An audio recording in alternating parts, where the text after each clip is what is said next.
समाज में बहुत सी परंपराओं में से एक परंपरा प्रीति को हमेशा से ही नापसंद थी, वो थी दहेज परंपरा। प्रीति बहुत ही संस्कारी और छोटे बड़े सबका आदर करने वाली लड़की थी, लेकिन दहेज परंपरा के कारण वो कितना भी प्रयास कर ले ससुराल वालों का आदर नहीं कर पाती थी। प्रीति एक सीधी सादी लड़की थी, थोड़ी सी डरपोक खबरें स्वभाव की थी, आजकल की लड़कियों से बिल्कुल अलग थी।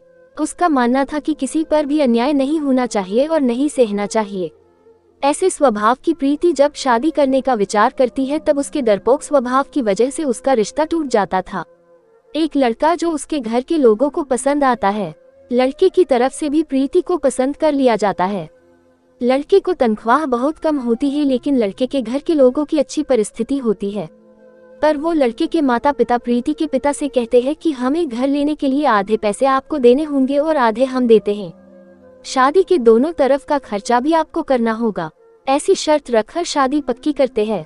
प्रीति के सुख के लिए उसके पिता कर्ज लेने के लिए बहुत प्रयास करते हैं, लेकिन प्रीति की होने वाली सास का प्रीति को बार बार फोन आते हैं। सिर्फ शादी तय कर ली, बाकी की जो बातें पक्की की थी उसका क्या। उनको दहेज हाथ में चाहिए था। प्रीति और उसके माँ पापा को आश्चर्य होता है कि ये सब पैसों के लिए इतने पीछे क्यों लगे हैं। तभी उसके पिताजी को शक हुआ और पूछताछ करने पर उनको समझ में आता है लड़के के माँ पिता की घर की हालत कुछ ठीक नहीं है। हमने जैसे सोचा था वैसे तो कुछ भी नहीं है। लड़के वालों ने जो बायोडेटा बनवाया था वो झूठा था। लड़के को तो तनख्वाह है ही नहीं। लड़के के पिता जैसे तैसे काम करके घर का खर्चा चलाते थे।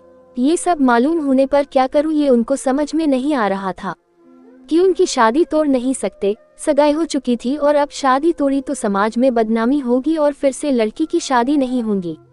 इस डर से उन्होंने भी शादी तोड़ने का विचार मन से निकाल दिया और उसमें सकारात्मक बाजू देखकर जैसे लड़का होशियार है तो वह जिंदगी में भागदौड़ करके जिंदगी में अच्छी नौकरी पा ही लेगा और लड़की को सुखी रखेगा। जो हमने आधे पैसे फ्लैट के लिए दिए हैं वो लड़की को ही मिलेगा। यह सब बातों का विचार किया और जैसे तय किया था वैसे ही शादी हो गई। प्रीति के पिता ने दोनों तरफ शादी का खर्च भी उठाया और लड़के के पिता को दहेज की रकम भी दी।